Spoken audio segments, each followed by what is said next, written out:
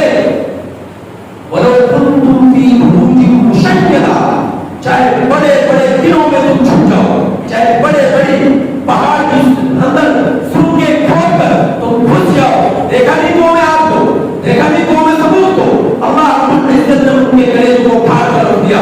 میرے رب نے جن کے پہاڑ جتنے کٹ تھے, آسمان کی پھٹکیوں پر اٹھا اٹھا کر آپس میں پھڑا پھڑا کر انہیں زمین پر پھٹک دیا کہ میرے نبی نے فرمایا زمین پر اس طرح پڑے ہوئے تھے جس طرح لمبے لمبے کھجور کے تنے پڑے ہو.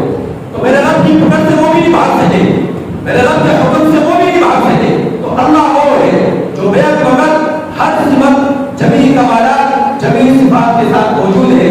مجھے اور آپ میں محتاجگی ہے, لیکن اللہ میں محتاجگی نہیں ہے, وہ محتاجگی سے پاک ہے, وہ محتاجگی سے پاک ہے.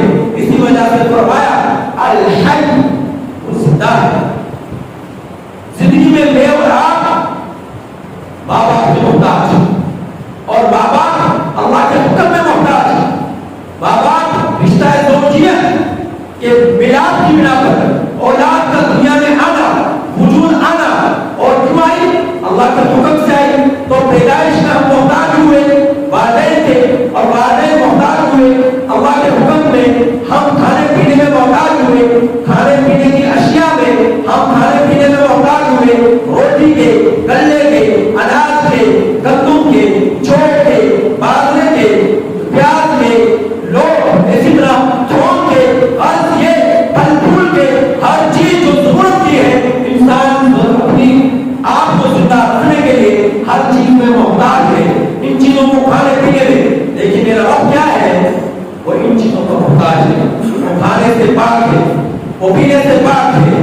میں اور آپ اگر پانی پیے نا, میں اور آپ پانی پیے نا تو موت واقع ہو جائے. میرے نبی نے فرمایا کل قیامت کے دن ایسا ہوگا, کل قیامت کے دن ایسا ہونا کے اوپر مشتمل ہوگا انسان اللہ کے ڈر, جو دنیا میں جنہوں نے اپنے اندر ڈر کو پیدا نہیں کیا, میدان حشر میں ایسا ڈر اپنے اندر آئے گا, ایسا ڈر آئے گا کہ لوگ جو ہے مختلف کیفیات ہوں گی, لوگوں کی کیسی کیفیات ہوں گی کہ اللہ کے ڈر کی بنا پر, میرے رب کے خوف کی بنا پر لوگ جو ہے پسینوں میں شراب ہوں گے.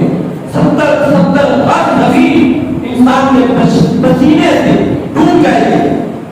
70 غار زمین جو ہے انسان کے پسینے سے ڈوب جائے گی. میرے نبی نے فرمایا لوگ کچھ ایسے ہوں گے جن کا پسینہ ان کے گھٹنوں تک ہوگا, کچھ لوگ ایسے ہوں گے کہ ان کا پسینہ ہڈیوں تک ہوگا, کچھ لوگ ایسے ہوں گے کہ ان کا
ضیاء ہو گیا.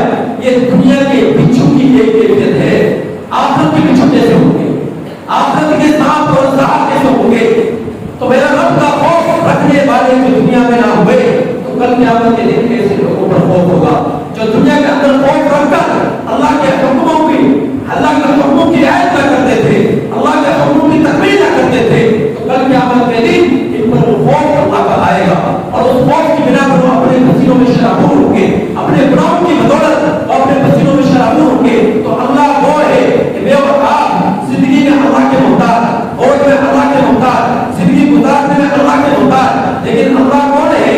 زندگی میں الحی، وہ کسی کا محتاج ہے. حی ایسی ذات کو کہتے ہیں جس کی نہ ابتدا ہو، جس کی نہ انتہا ہو، جس کی نہ ابتدا ہو، جس کی نہ انتہا ہو، جو زندگی لینے میں کسی ذات کا محتاج نہ ہو، ایسی زندگی کو الحی کہتے ہیں.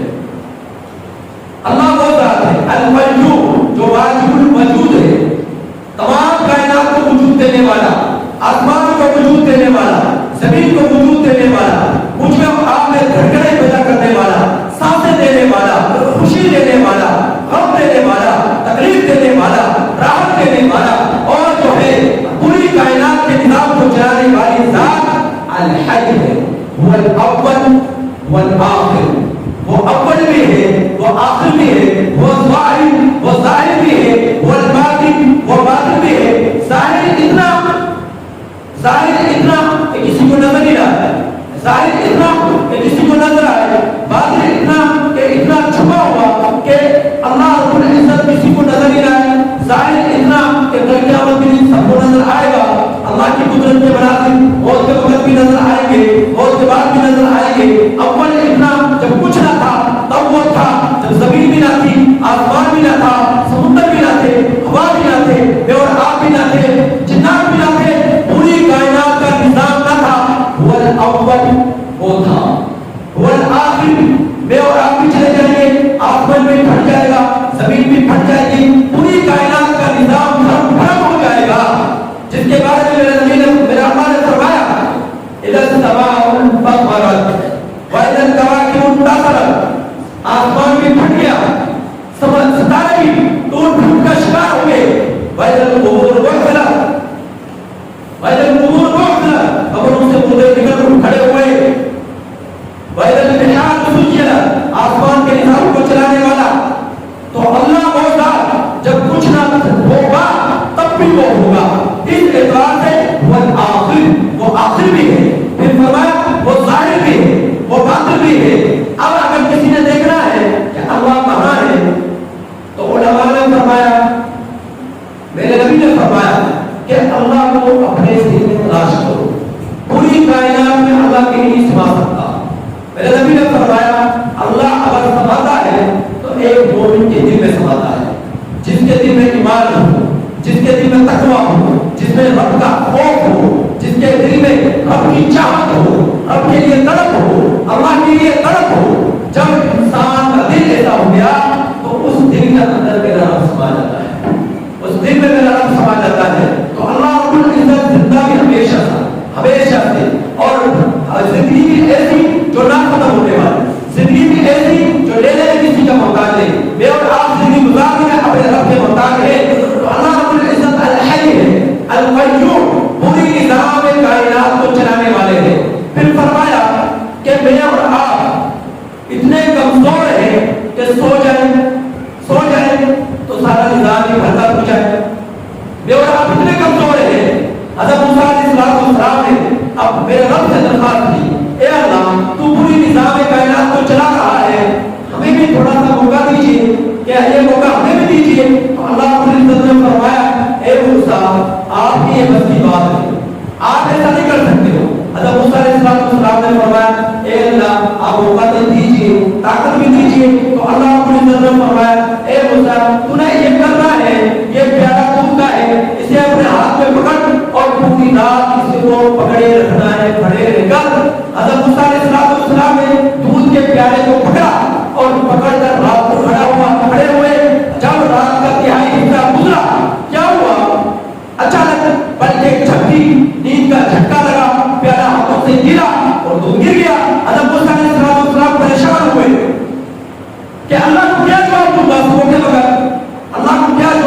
صبح کا وقت تو اللہ رب العزت نے پھر فرمایا کہ موسیٰ تو نے ایک دودھ کے پیالے کو نہ سنبھال سکا، پوری کائنات کے نظام کو کس طرح سنبھال سکتا تھا؟ تو اللہ اور ہے لا تأخذه سنة ولا نوم. اللہ رب العزت نے فرمایا کہ تو نیند آتی ہے نا نیند، اور نیند کے ساتھ ذرا سا جھٹکا بھی لگ جاتا ہے. ایک نیند ہوتی ہے، ایک اونگ ہوتی ہے. نیند اور اونگ میں فرق ہے. اونگ اسے کہتے ہیں کہ جو ذرا سی پل جھپکی اور فوراً کھل گئی، اسے کہتے ہیں اونگ. نیند اسے کہتے ہیں کہ آپ کے آزار ڈھیلے پڑتے ہیں، آپ کو پتہ ہی نہ چلے ہو کیا ہے، ارد گرد کیا ہوتا ہے، آپ کو پتہ ہی نہ چلے. تو اللہ رب العزت نے فرمایا کہ نیند کو دور کی بات میں اونگ سے بھی پاک ہوں. لا تأخذه سنة ولا نوم. میں اونگ سے بھی پاک ہوں، میں نیند سے بھی پاک ہوں. جو ذات اونگ اور نیند سے پاک ہو تو وہ ذات اس لائق ہے کہ اس کی عبادت کی جائے. آیت الکرسی کے اندر لفظ اللہ کے علاوہ 10 صفات کا تذکرہ ہوا. آگے سنیے میرا رب کیا فرما رہا ہے. لَهُ مَا فِي السَّمَاوَاتِ وَمَا فِي الْأَرْضِ. اللہ وہ ہے جس کے لیے بادشاہت ہے آسمانوں اور زمین کی. آج مجھے اقتدار مل جائے ایک علاقے کا، میں خوشی سے کھڑا نہ سماتا. مجھے آج اقتدار مل جائے ایک شہر کا، میں خوشی سے کھڑا نہیں سماتا. مجھے اقتدار مل جائے ایک زمین کے ٹکڑے کا، میں خوشی سے کھڑا نہیں سماتا. غرور میں آ جاتا ہوں، تکبر میں آ جاتا ہوں. میرا رب وہ ہے جس کا اقتدار ایک بستی پر نہیں، ایک محلے پر نہیں، ایک گھر پر نہیں، ایک شہر پر نہیں، ایک ملک پر نہیں، ایک زمین کے ٹکڑے پر نہیں. میرا رب وہ ہے کہ فرمایا لَهُ مَا فِي السَّمَاوَاتِ وَمَا فِي الْأَرْضِ. اس کا اقتدار ساتوں زمینوں پر بھی ہے، ساتوں آسمانوں پر بھی ہے. اقتدار لینے آج دنیا کے حکمران عوام کے محتاج، میرا رب مخلوق کا محتاج ہے. اقتدار لینے میں آج کل شخص جو ہے وزارت لینے میں اور مشیر بننے میں، عہدہ لینے میں اور ملک کا صدر بننے میں عوام کا محتاج. عوام نہیں، صدارت نہیں، عوام نہیں، وزارت نہیں، عوام نہیں اور مشیر بنا نہیں، عوام نہیں تو منشی نہیں، عوام نہیں تو کونسلر نہیں، عوام نہیں تو جنرل نہیں، کچھ نہیں. عوام کے بلبوتے پر ہی ایک انسان کو وزارت ملتی ہے اور ایک انسان کو صدارت ملتی ہے، ایک انسان کو اقتدار ملتا ہے. میرا وہ ہے جو اقتدار لینے میں پوری کائنات میں کسی کا بھی محتاج نہیں. تو عبادت کے لائق کون ہوا؟ اللہ کے ساتھ. عبادت کے لائق کون ہوا؟ اللہ کے ساتھ. اے بندہ خدا ذرا غور و فکر تو کر اپنے رب کے آسمان پر، اپنے رب کی زمین پر، اپنے رب کی ہواؤں پر، اپنے رب کے پرندوں پر، اپنے رب کی مخلوق پر، چرند پرند پر، کیڑے مکوڑوں پر، ہوائی جہازوں پر، بحری جہازوں پر. ہر چیز کو جب دیکھے گا ہر چیز کے پیچھے پیچھے اپنے رب کی کبریائی، اپنے رب کی خدائی، اپنے رب کی حکمرانی جو حقیقی حکمرانی ہے وہ تجھے نظر آئے گی. لہذا تو کیوں نہ اپنے نفس کو، اپنے نفس کی خواہشات کا تراکمہ کرتا ہے، تو کیوں نہ گناہوں کو چھوڑتا ہے، کیوں نہ اپنے رب کی عبادت کرتا ہے. تیرا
صفات ہیں جن کے لیے جنت کی بشارتیں پہلے دن سے موجود ہیں، جو اللہ رب العزت کے پوری کائنات میں سب سے زیادہ قریب ہے، وہ بھی ڈر ہے، وہ بھی خوفزدہ ہے، وہ بھی پریشان حال ہے، وہ بھی ہمت نہیں کرتے، جرأت نہیں کرتے اپنے رب سے سفارش کرانے کی. تو اس وقت حضرت عیسیٰ علیہ السلام آئیں گے، نبی کریم صلی اللہ علیہ وسلم کی طرف لوگوں کو بھیجیں گے کہ میں نے سنا تھا انجیل کے اندر، میں نے سنا تھا تورات کے اندر، میں نے سنا تھا زبور کے اندر، پڑھا تھا اور دیکھا تھا کہ اس کے اندر آپ کو زمان پیغمبر کے اوصاف تھے، صفات تھی کہ آپ کو زمان پیغمبر آئیں گے اور اس کی یہ کمالات ہوں گی، یہ صفات ہوں گی. تو جس کی صفات، جس کے کمالات، جس کے اوصاف تمام کتابوں میں موجود تھے، جس کے لیے دنیا سجی، جس کے لیے آسمان سجا، جس کے لیے زمین بچھی، جس کے لیے کائنات کا نظام چلا، جس کے لیے جو ہے رب نے مخلوق کا نظام چلایا،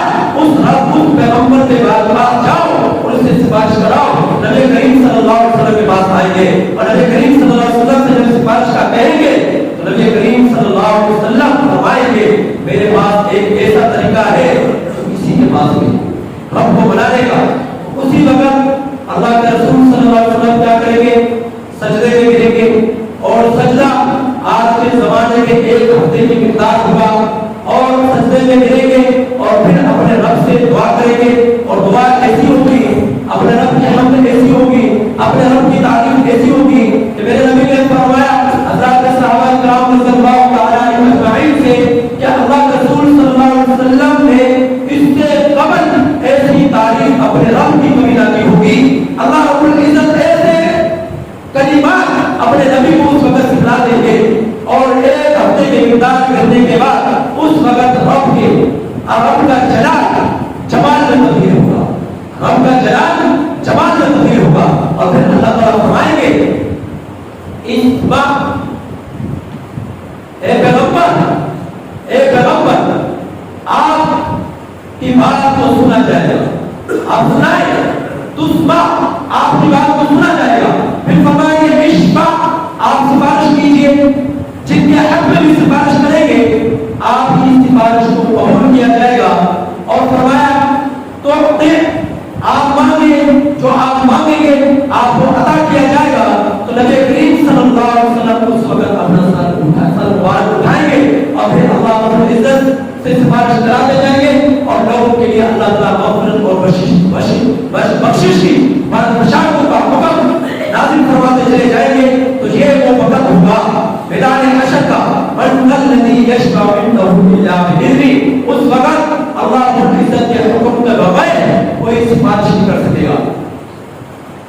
یعلم ما بین ایدیہم وما خلفہم، وہ رب ایسا ہے، وہ رب ایسا ہے، وہ رب ایسا ہے کہ اس کا علم پوری دنیا میں محیط ہے.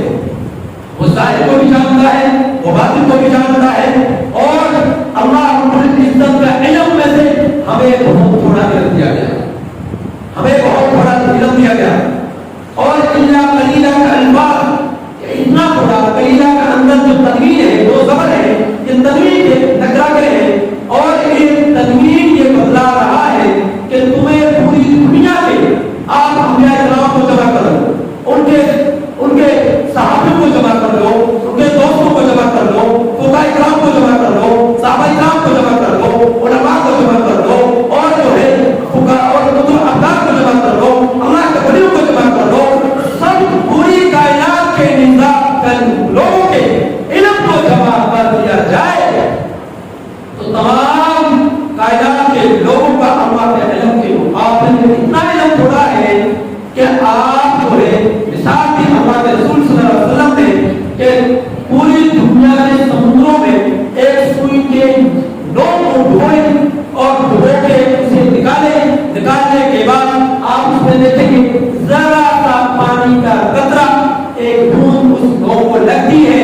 جتنی اس بوند اس پانی کے قطرہ، یہ پانی کا قطرہ اس سوئی کے نوک کو لگا ہے تو پوری کائنات کے علماء، انبیاء کرام، کتب ابدال، ولی سب کا علم اس قطرے کی مانند ہے، سب کا علم اس قطرے کی مانند ہے. تو میرے بھائیوں، پوری دنیا کے لوگوں کا علم اللہ کے علم کا ایک جز ہے، بہت تھوڑا علم ہے. تو یعلم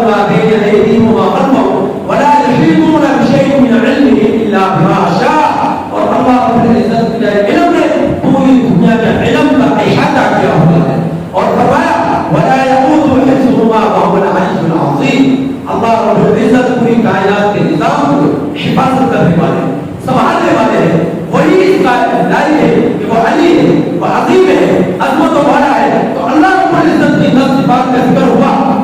ایک ذاتی صفات, ذاتی نام کے علاوہ تو میرے بھائیوں یہ اتنے کمالات, اتنے اوصاف, اتنی صفات کے وجہ سے اس آیت کرسی میں اتنا وزن ہے, اس آیت کرسی میں اتنا وزن ہے.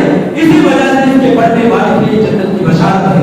اسی وجہ سے اس کے پڑھنے والے کے لیے جنات اور شیاطین کے شرور فتن سے حفاظت ہے, مال و خدا سے حفاظت کا ایک ذریعہ ہے. تو میرے بھائیوں ایک تو اسے اپنی زندگی میں اپنے آواز میں لازمی جز بنا دو, لازمی جز بنا دو. اور دوسرا یہ آخرت کی تیاری کرو. آخرت کی تیاری ایسی, آخرت کی تیاری ایسی کہ حضرت رباط نقشبندی دعوت برکات عالیہ نے اپنے کتاب اہل دل کے طرف تڑپا دینے والے واقعات کے اندر واقعہ لکھا کہ ایک مجلس ایسی تھی کہ جس کے اندر جو ہے بڑے بڑے ڈاکٹر یورپ کے اندر موجود تھے, بڑے بڑے سائنسدان اس مجلس میں موجود تھے, بڑے بڑے اہل علم دنیا کے اس مجلس میں موجود تھے, اس مجلس میں موجود تھے. آخرت کا تذکرہ ہوا, مجلس کی تکمیل ہوئی. تکمیل کے بعد ایک ڈاکٹر آیا اور آ کر حضرت جی سے کہنے لگا کہ حضرت جی اگر آپ مجھے تھوڑا سا وقت دیں تو آپ مجھے 3 گھنٹے مجھے چاہیے تو میں آپ کو ایک عجیب و غریب چیز دکھاتا ہوں, آپ کو ایک عجیب و غریب چیز دکھاتا ہوں. حضرت رباط نقشبندی دعوت برکات عالیہ کہنے سوال لگے کہ ٹھیک ہے. تو اس کے ساتھ چلے گئے, جا کر کے ایک ایسی جگہ تھی جس کے اندر جو ہے یہ مردہ لاشیں ڈالی جاتی تھی, جن کو آپ جو ہے جن کو حنوط یہ مسالہ جات لگا کر جن بوڈیوں کی حفاظت کی جاتی ہے. تو اس طرح کی بہت ساری ممبریاں انگلش میں ممبری کہتے ہیں, اور بوڈیاں اس جو ہے عمارت خانے کے اندر رکھی ہوئی تھی. شیشے کے کمرے بھی بنے ہوئے تھے. تو حضرت کو وہاں پر لے جایا گیا اور وہاں پر جا کر دیکھا کہ کمروں کے اندر مختلف بوڈیاں موجود ہیں. تو ایک لاش کے پاس لے جایا گیا کہ دیکھا کہ اس لاش کے اوپر نمک مسالہ جات لگایا ہوا ہے. تو حضرت جی نے دیکھا کہ عجیب و غریب منظر تھا. تو فرمایا کہ ہم نے ایک قبر کے اندر سے, کیونکہ وہ کافرون تھا, کافرون کی عبادت خانہ تھا, اور کافرون اپنی لاشوں کو قبروں سے نکال کر رکھا ہوا تھا.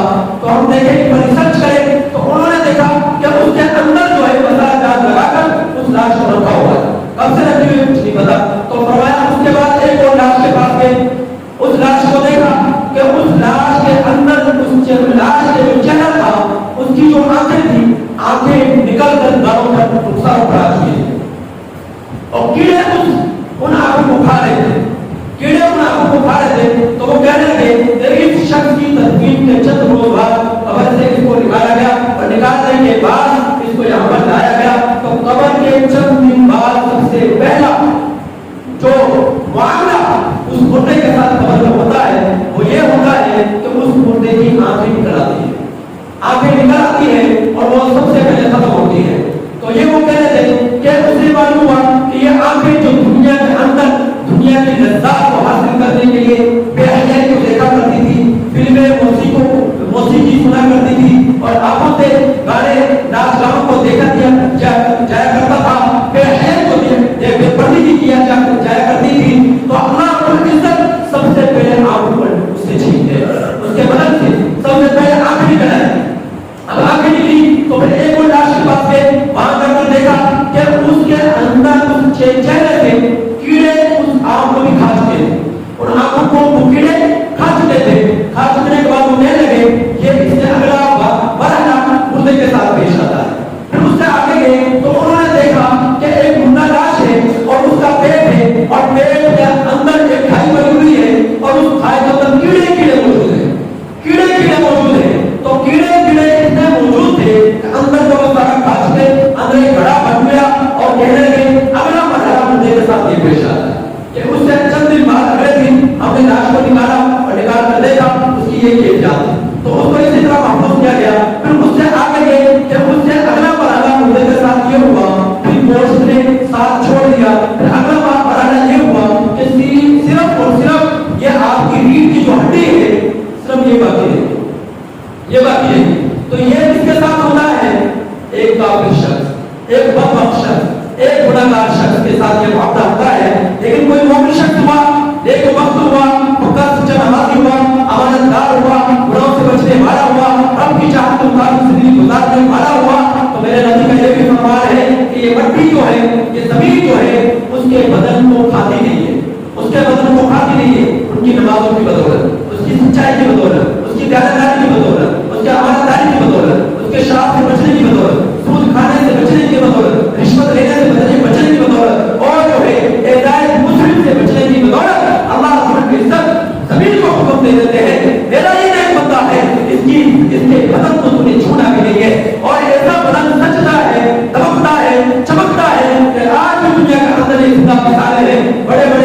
خواہشات کو مارنا، یہ مرنا ایک موت اور ہے جو موت میں آنے والی ہے، جس سے روئی شروع ہو گئی، روئی جدا ہو گئی، تمہارے بدن کو چھوڑ دیا۔ ایک موت اور ہے، ایک موت یہ ہے جو تم اپنی ناجائز خواہشات کو بدن کے اندر پالتے ہیں۔ ہم لوگ اور کائنات کے لوگ اور ان کی خواہشات کے غلام بن جاتے ہیں اور غلام بن کے زندگی گزارتے ہیں۔ میرے نبی نے فرمایا غلام نہ بنو، اس کو موت دو، اور فرمایا تحاسبوا ولا تحاسبوا، اور اپنے اعمال کا محاسبہ کرو، ایسا محاسبہ کرو، روزانہ دیکھو رات کو سوتے وقت میرے زبان سے، میرے کردار سے، میرے ہاتھ سے، میرے پاؤں سے کسی کو تکلیف تو نہیں پہنچی، کسی کو تکلیف نہیں پہنچی۔ روزانہ اس چیز کا مراقبہ کرنا، یہ تحاسبوا ولا تحاسبوا، جب ان دو چیزوں کو لازم کر لیا اللہ کے فضل سے گناہوں سے انسان بچ جاتا ہے، گناہوں سے اللہ اپنی حفاظت فرما دیتے ہیں۔ اللہ تعالیٰ سے دعا ہے کہ اللہ تعالیٰ ہمیں جو بھی کہا سنا